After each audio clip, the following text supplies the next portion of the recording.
Good evening. What may I get started for you? I'm thinking about getting the approval of others. Should I? Oh, definitely. I'll have that. Excellent choice. It comes with 2,000 Facebook likes. And for you, madam? Well, I will also have the approval of others, but on a bigger, much nicer plate than hers. Can I get the likes and followers? Of course. 2 popularity specials, 1 with comparison and 1 without. I'll get that started for you and also bring out a basket of selfie sticks. Yes, please.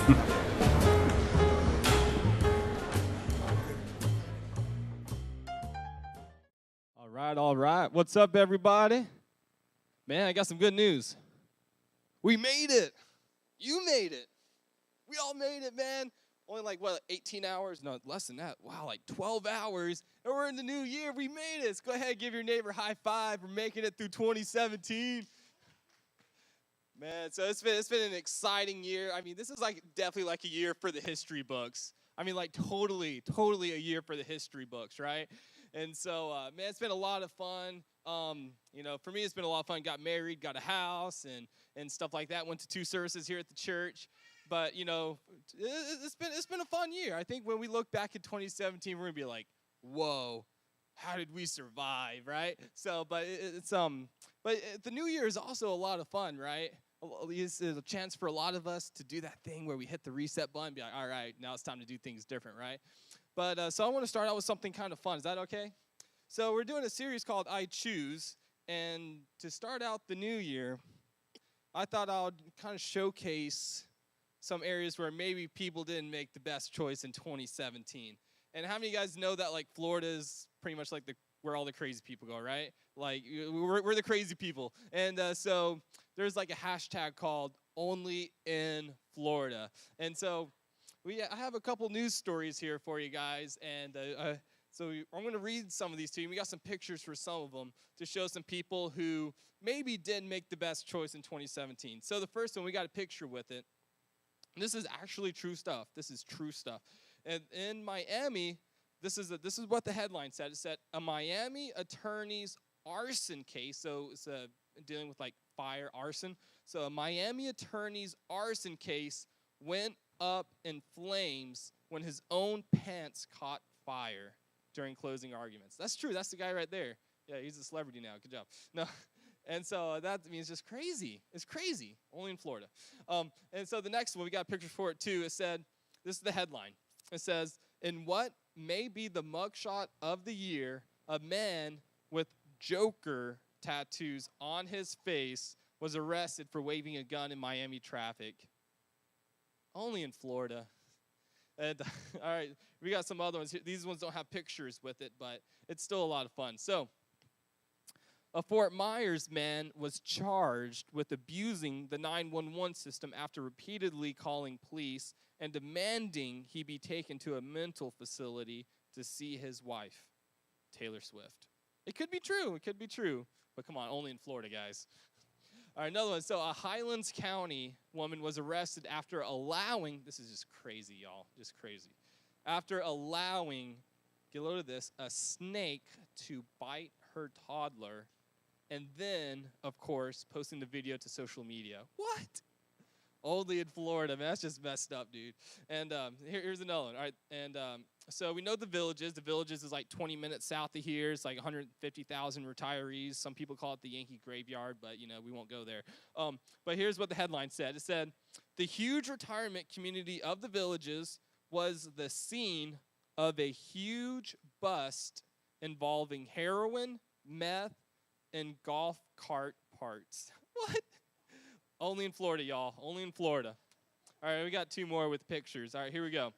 So a traffic jam in West Palm Beach caused by President Trump turned into an impromptu twerking session on the interstate by several female drivers.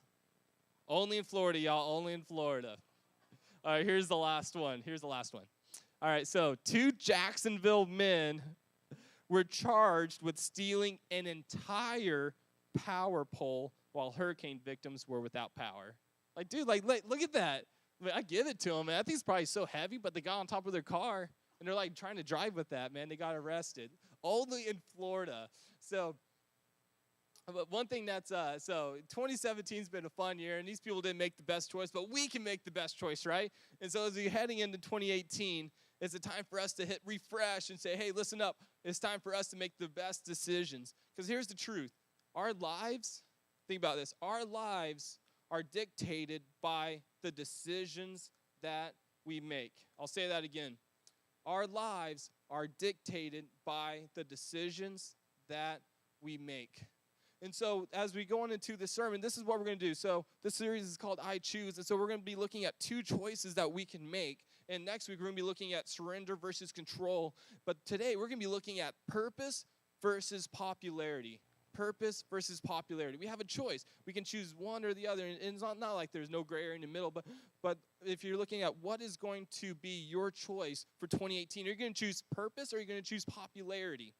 And so we're going to be looking at these, and we're going to be looking at why I think you should be choosing the purpose path in your decision this year. So I want to start off with a little kind of fun thing to start out with. So I want everyone in here, just go ahead and close your eyes just for a minute. We're not going to do this for long. So just for a minute, I just want you to imagine with me. I want you to imagine a world. Get ready for this. Imagine a world where everybody likes you. Everybody approves of you. They admire you and all your decisions. Imagine that. All right, now stop, because guess what? That's never going to happen, man. It's never going to happen. You'd be lucky if you even get most people to like you, right? But then I want you to do this, though. I want you to imagine a world where you don't care as much about what people's opinions matter to you. Don't care as much because you're so focused on pleasing God and what God thinks of you. Now, that is a world that you can imagine. That is something that is doable. But let's talk about the first choice, popularity. So how many of you guys know some of those people that tend to choose popularity probably over purpose? You guys probably know some of those people. You know, some of you guys may be that person. Don't raise the hand next of the person next to you. But some of you guys may be that person, right? You know, that person, they're like, hey, check it out. Do you like it? Do you like what I'm wearing? Yeah, you like my shirt? Hey, you like my Jordans? These aren't Jordans, but you like my Jordans? Yeah, you like my shoes? Pretty cool, huh? You like my hair? I spent a lot of time on it this morning. You like my hair? Yeah. What about my Facebooks? Look at all that. I got 2,000 friends. Yeah, I don't know half of them, but check out. I got 2,000 friends, right? Oh, what about my car? You like my car? It's pretty cool, man. Look at all the upgrades I did. You like my car? Yeah, it's pretty cool, huh? You like what I'm studying in school? It's pretty cool, right? You like what school I got into? Yeah, it's awesome, right? Yeah, you like it. You like how I'm preaching? Yeah, you like how I preach? Yeah, you like that? So we all know those people that are so obsessed with getting the popularity of people. You know, to them, the biggest thing in their lives is, how many followers can I get? How many compliments can I get? You like my job? Yeah, it's a cool job, right? I'm doing good in life, right? Come on, I need your affirmation. Tell me I need you, right? So we all know those people. And like I said, it could be some of us in here. And but here's the thing. You have to choose between popularity or you can choose with purpose. Now listen, it's important to know that we don't misuse our lives, because our lives have a purpose. I think all of us could agree our life has a purpose. But what is that purpose? Which one are we going to choose, popularity or purpose? But what is our purpose? It's important that we don't misuse our purpose, right? It's important that we don't misuse something. Like, for example, I love this, man. This is just crazy, y'all. This is crazy. My brother has a friend who went over to a sleepover, and he forgot his toothpaste. And some of you guys may see where this is heading. He forgot his toothpaste. And so, you know, everyone has toothpaste. Let me just go grab the tube off the counter. It's toothpaste. Everyone does that, right? And so he was at this friend's house, and he got some toothpaste and started brushing his teeth. And all of a sudden, he realized something wasn't right. I mean, it was the worst tasting toothpaste he'd ever had. And his mouth started to feel weird, and he was kind of like, this is terrible toothpaste. And so he finished up brushing his teeth, spit it out. He said, that was disgusting. So he went and looked at that too to make sure he didn't buy any of it. And then to his utter horror, he saw it was Preparation H. Yeah, how many of you guys almost just threw up in your mouth right there? Yeah, so if we misuse, it's important that we know the purpose of something or else we'll misuse it. And so I think about, you know, with our phones, how many of you guys ever have troubles figuring out stuff on your phone, right? Like, how do you do this? Your phone has so many functions, but we probably don't even know how to use half of them. But let me ask you this. If you have a smartphone, who is the best person to go to find out the purpose for your phone, how to use your phone? It's the creator of the phone, right? The designers, the people who put it together. So the same thing can be true of our lives. Who's the best person? Where's the best place to look to for the purpose of our lives? Well, it has to be the creator. It has to be the person who put us together, put us here on this earth. And so when we're going to look at our purpose, it's important to make sure that we don't misuse our purpose, because if we misuse our purpose, then we don't get to live life to the fullest. And we want to make sure that we don't waste our time, because let's be honest, our time on earth is short, man. Our time on earth is short. It's important that we use every minute to its maximum. And so when it comes to popularity versus purpose, this is in your notes. Living for the approval of people keeps you from the purposes of God.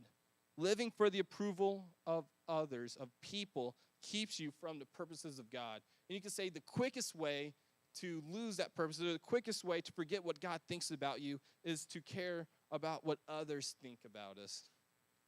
So there's a dude, when we look at a little bit today, there's a dude who's like the perfect example of someone who chose purpose over popularity. And so this dude's name is Moses. Everyone's pretty much heard of Moses because of Charles Heston, right? And so we all know Moses. Like, Moses was born a slave. Like, homeboys, like the poor, like they were in captivity, right, in Egypt. And so Moses, even though he was a Hebrew, he was a slave. Something crazy happened to his life. He ended up being adopted through some circumstances by the daughter of the Pharaoh, the daughter of the king. This is the most powerful empire on the earth.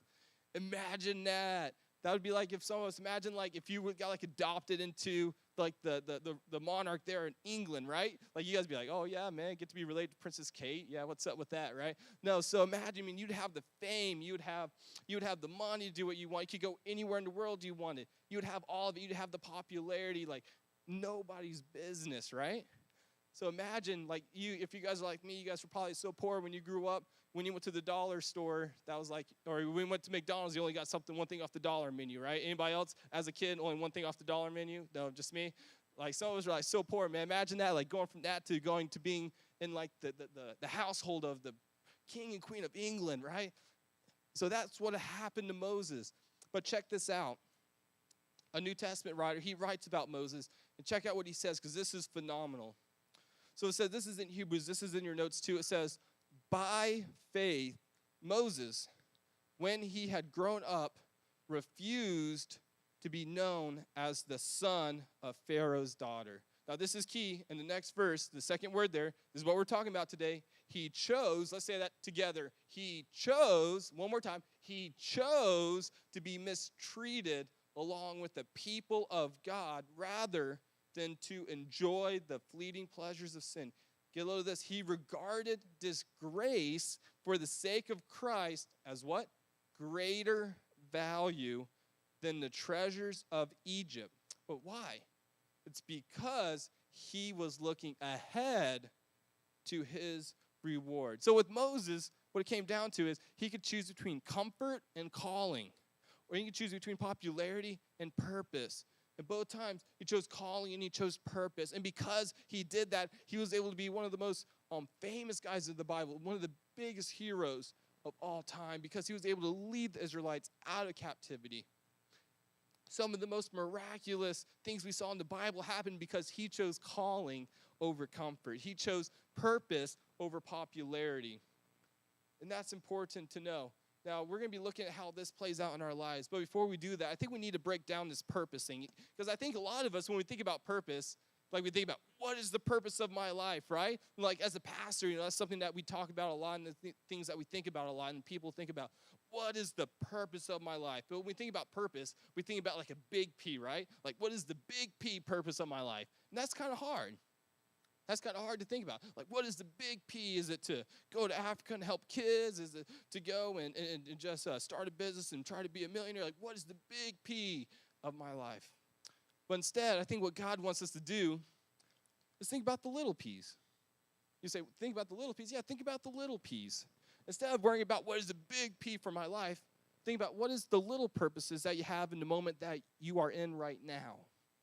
You know, maybe you don't know what your purpose for your entire life is, but I think you can know what your purpose is for right now. Maybe God has empowered you to be able to help someone who needs something. Maybe God has empowered you to have time to help with something that needs time, that needs help with your hands. Maybe God's empowered you to be someone who can pray for that boss that you just hate at work, right? Like God has you in a place for a purpose. So instead of thinking about the big P's, start thinking about the little P's. And here's the thing, when you're faithful with the little P's, that little P all of a sudden turns into a medium-sized P. And as you keep living, keep being faithful to those purposes in the day-to-day life, those little P's turn to medium P's. And then at the end of your life, you can look back and see, wow, I can see what the big P for my life was. But we can't be so consumed with worried about what is the big P for my life. As long as you're faithful with the small P's, God's going to reveal what the medium and the larger P's for your life are. Because there is power and purpose. There is power and purpose. There is power and purpose. So we're going to be looking at this. Why should you be choosing purpose over popularity? What is so significant about purpose? And here's the first thing I want to look at, and this is in your notes. The power of purpose. Purpose diminishes distractions.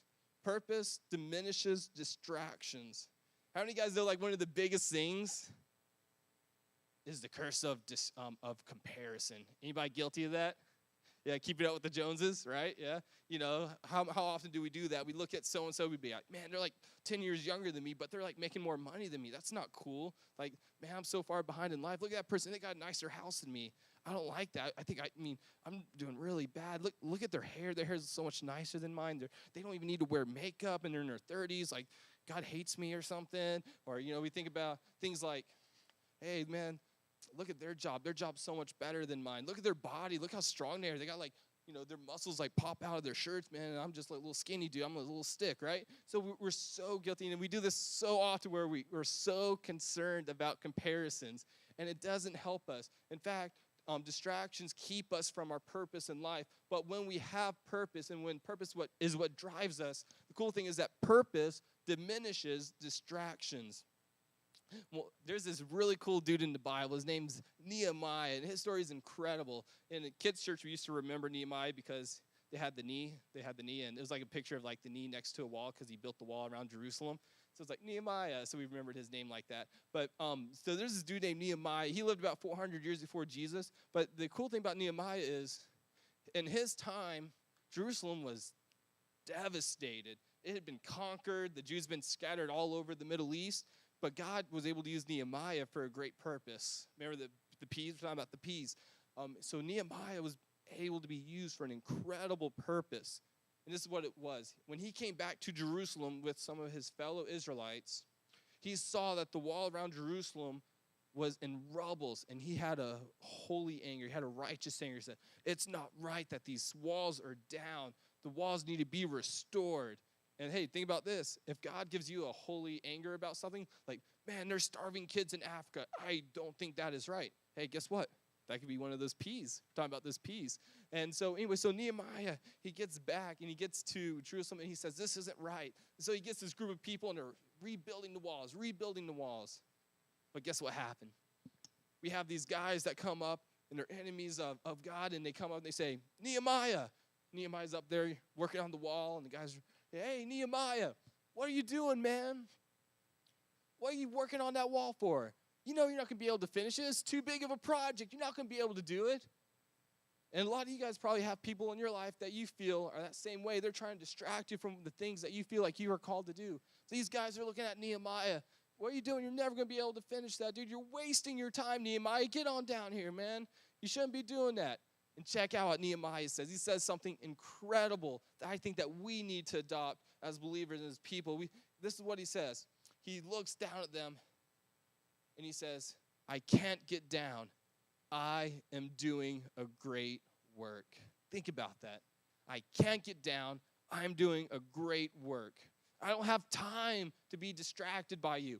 I am doing a great work. It's not going to work what you guys are trying to do to me. I have a purpose, and I'm going to see this through. I think we need to adopt that same attitude in so many places in our life. Maybe you're someone that's trying to get out of debt.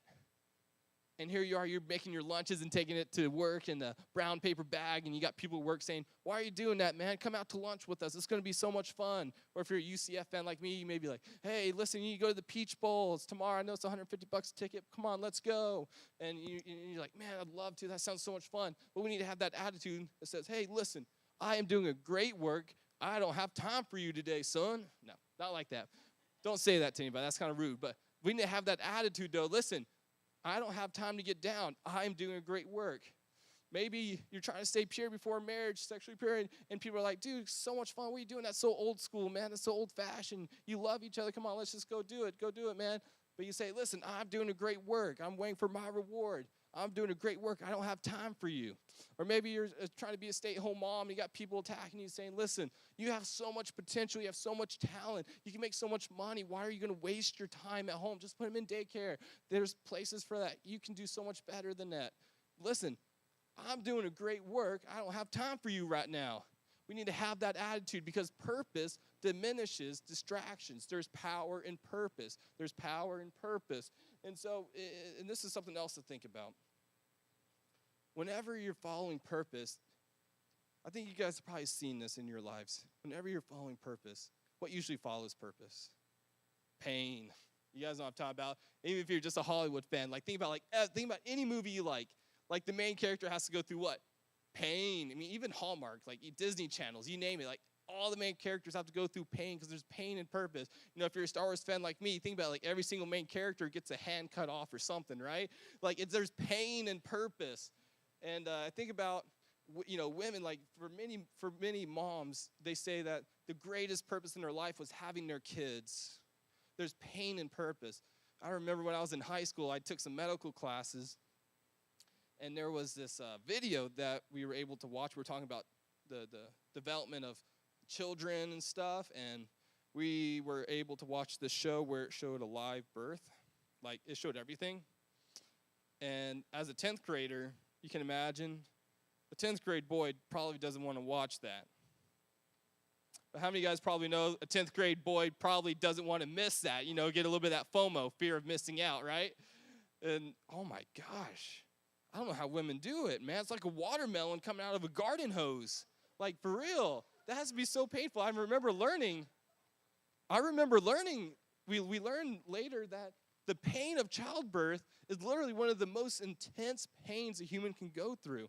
But how come whenever you see a mom on that bed with that baby, that mom's never frowning? She's smiling because she has that baby in her arms. Because when there's purpose, it gets you through the pain.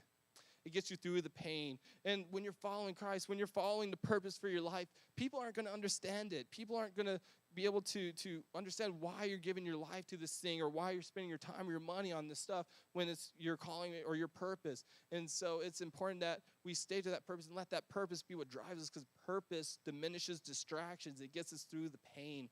I remember when I was a young guy, I was 19 years old. I was 19 years old. I was in college. I was on pre-med track. I was so excited. I was going to be a doctor, dude, straight up, man. Can you imagine Dr. David Hill? I have my own show.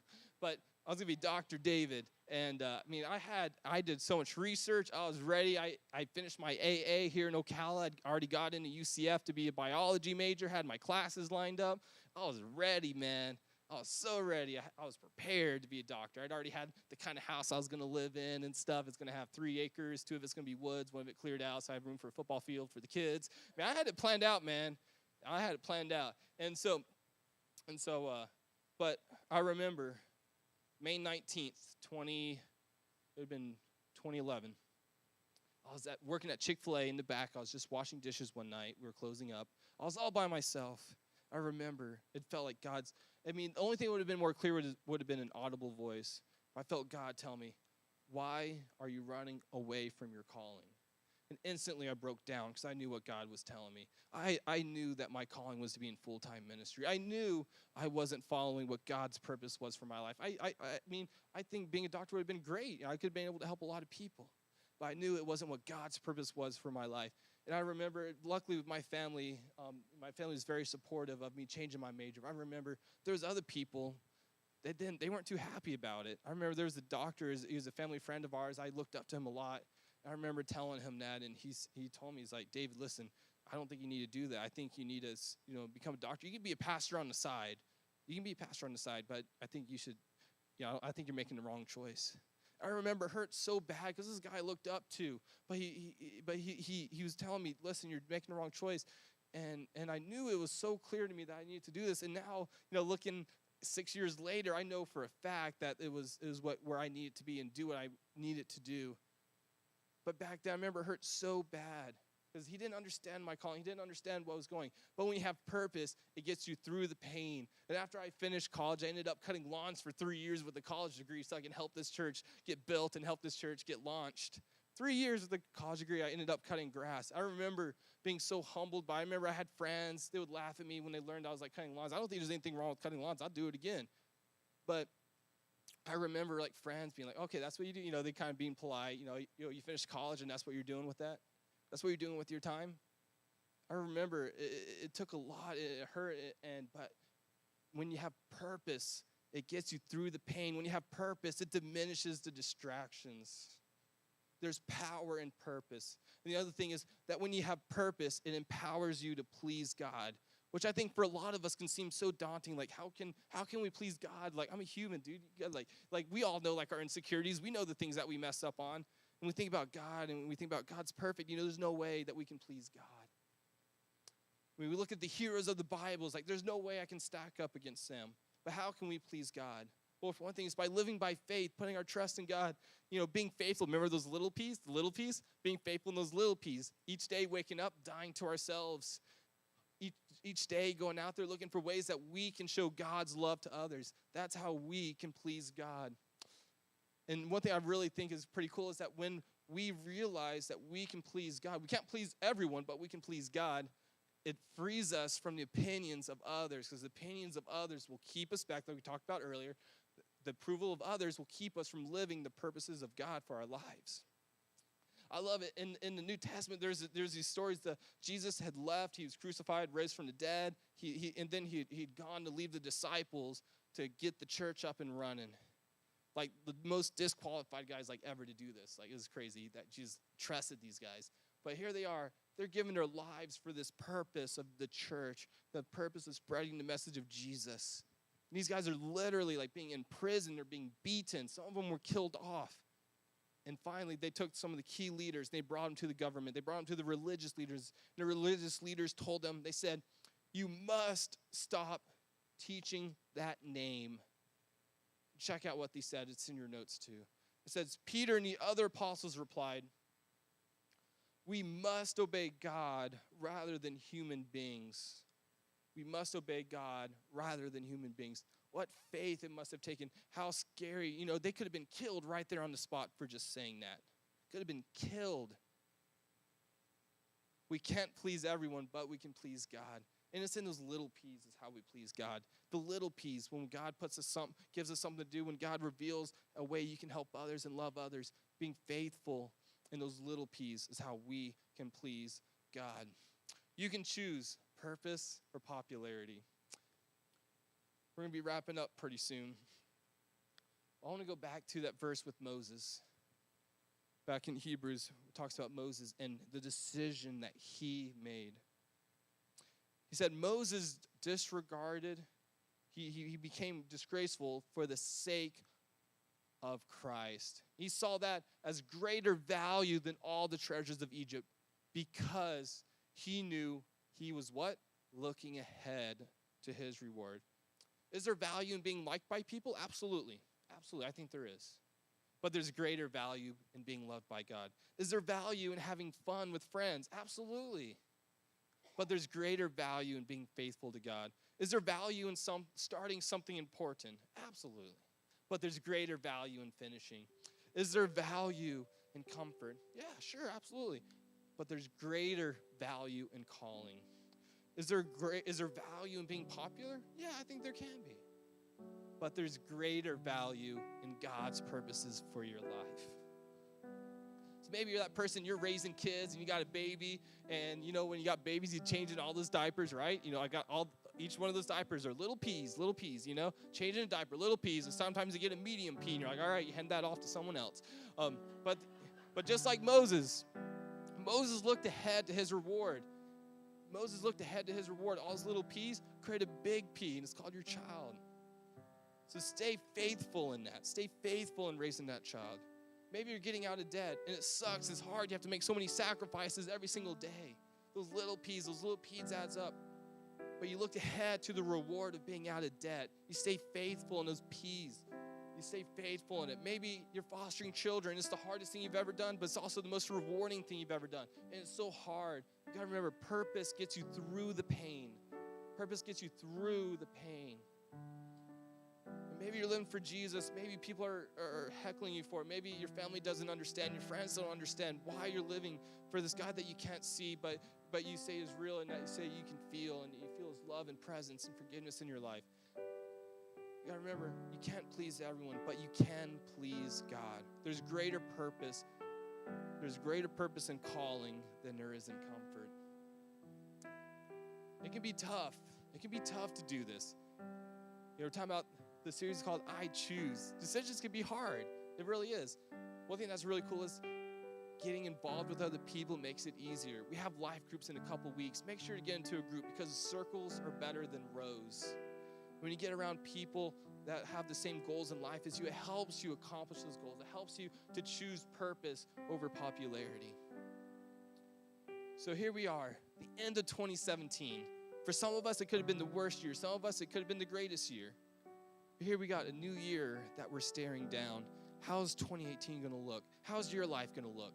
Are you going to be in the same place that you were in 2017? Are you going to be in the same rut for maybe some of you guys? Or are you going to choose to do something different so that you can live the best life possible? We like to say around here, we like to believe because God created us for more than normal.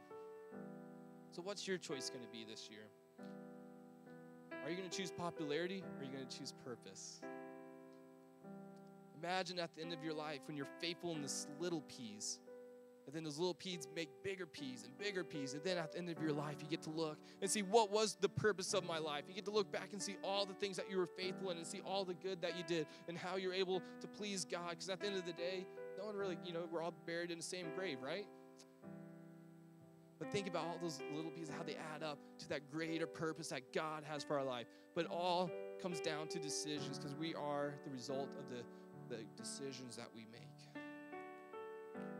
God, we thank you that you have given us this choice, God. We thank you that you have empowered us with intelligence, God, that you've powered us with humbleness, God, that you've powered us to make a decision, God. Help us this year to choose purpose over popularity, God. Help us to make the right choice, God. Help us to be strong and vigilant even when things get hard. In your precious name we pray. Now I'm going to speak to the believers real quick. If you're here and you call yourself a Jesus follower, let's make sure that we be that light. Jesus says that we are the light of the world. So that means we are the example of Jesus. Let's make sure that in 2018 that we live to represent Jesus in every single thing we do, every single day. When we wake up, that we wake up and say, you know what? I'm going to show Jesus. Even when someone cuts me off in traffic, I'm going to show Jesus in that situation. As Christians, let's make sure that we do that. Now for the unbelievers, God gives us a decision. We can choose purpose or we can choose popularity. We can choose to live for Christ or we choose not to. It's our choice. But there may be some people this morning that say, you know what? I love hearing about this. I love hearing about this Jesus that you guys worship. I love hearing about the choice that we have. And so this morning you may be thinking to yourself, I want to be a part of this. I want to make a choice to make my 2018 different, to make my life different. This is what we're going to do. We're going to give you an opportunity to be a part of the family of God, to give your life to Christ and say, God, I surrender all that I am to you.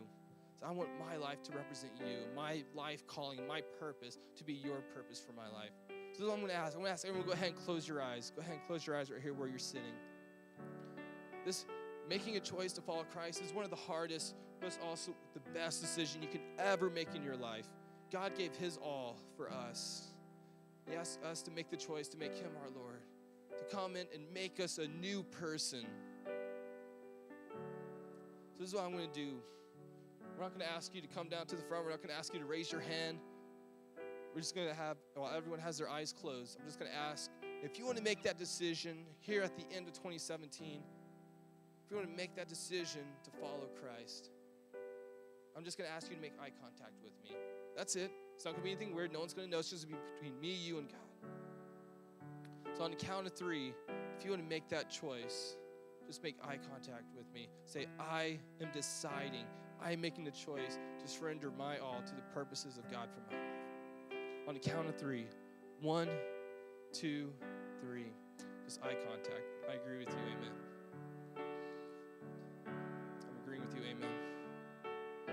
All right, guys, for everyone together, in your hearts, this is what I'm going to ask you to repeat after me as we pray this prayer to God.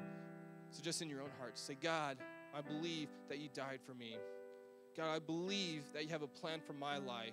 And right now, Lord, I choose to make the decision to follow you, God. I surrender my all to you. I ask you to come be with me, and I'll be with you, God. Forgive me of the sins I've done, Lord. Make me like you. Thank you, Jesus. All right, everyone can look up. Church family, let's give it up right now for those people that make that decision this morning. Yeah.